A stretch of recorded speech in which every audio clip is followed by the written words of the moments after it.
Are you spending more and more on coffee? In this video, I'll show you how to cut that cost in half. Coffee prices are rising fast, but that doesn't mean you need to drink less or drink bad coffee, or even worse, drink tea. Jokes, I like tea.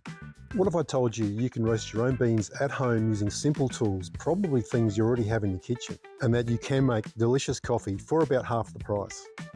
I've been growing my own coffee at home for over 10 years now, and I love it. But you don't need to be growing your own beans. There's a wide range of raw green coffee beans available these days, and they are about half the price of the exact same roasted beans. Yes, having them roasted for you doubles the price. If you enjoy good coffee, you know it isn't cheap. It's probably the most expensive item on your grocery list. And that's part of the reason I started producing my own. Growing it was actually pretty easy, and before long I had a mountain of the stuff. But how do you roast coffee at home? Don't you need years of experience and big fancy machines with vents and tubes, and what about drop temperature and roasting profiles? Well, it turns out you don't need any of that. There are a few simple guidelines. Preheat to 200 degrees Celsius, so start them at 200, finish them at about 225 to 230 degrees Celsius, so it's a medium high heat to a high heat. You want to roast for about 10 to 15 minutes, depending on how dark a roast you want to go. And you need to stir or agitate the beans the whole time so they cook evenly. But that's about it. My roasting journey started with what I had, and that was a frying pan. With a bit of practice, roasting coffee in a frying pan works pretty well. It does need to be stirred constantly to avoid scorching. But it's a good way to learn the basics of coffee roasting and how the beans need to be kept moving the whole time. After 15 minutes of constant stirring, my first batch smoked the house out, made a huge mess, and it was scorched and overcooked, and it tasted like poop, actually. Coffee roasting is definitely an outdoor activity. That's lesson number one. But after a few goes, they were coming out okay.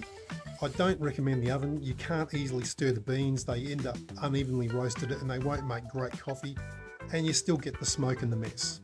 I did watch a video of a guy roasting coffee in his oven, and it seemed to come out okay, but it set the fire alarm off, so yeah, nah, outdoors. You can roast coffee with a popcorn popper. It uses hot air and blasts it through, so it keeps the beans moving, and so you don't need to stir them. I used this one for a while, but the plastic grill melted off and it only does 50 grams. It's still usable, but I got a better one which does 75. They make a pretty good coffee roaster in small batches. 75 grams, which is only really enough for one day around here.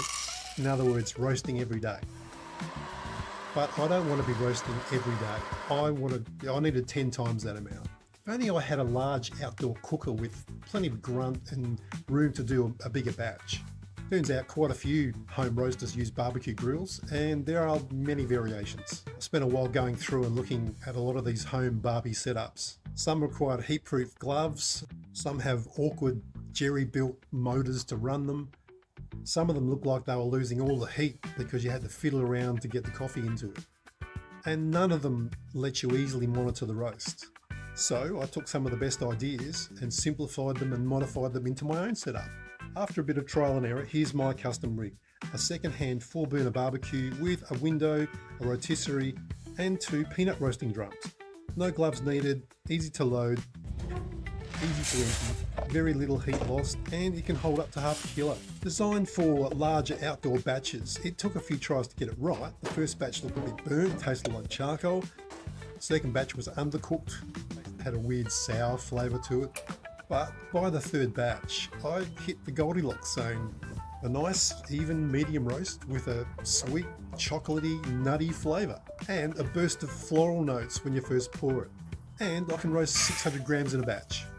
After a few more batches, that's when I made my discovery. This was the best coffee that I'd ever tasted. I honestly felt I'd stumbled onto something really cool. Not only was this a fun hobby, but home roasting can produce as delicious coffee as anything you can buy. In fact, I'll say better. Fresh home roasted coffee is next level. So that's my discovery, and that's how I roast my homegrown coffee. From a humble frying pan to a popcorn popper to my own custom barbecue setup.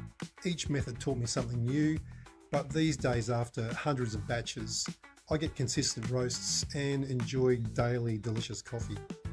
The only time I buy roasted coffee is when I'm traveling, and invariably my partner and I look at each other and say, it's okay, but it's not as good as ours. If you want to see 3 different ways I brew a fresh, delicious cup, then check out my brewing video, which should drop soon.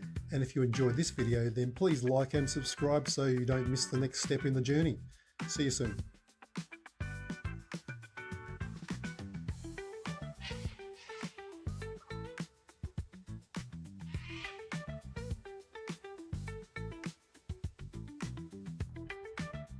What if I told you that roasting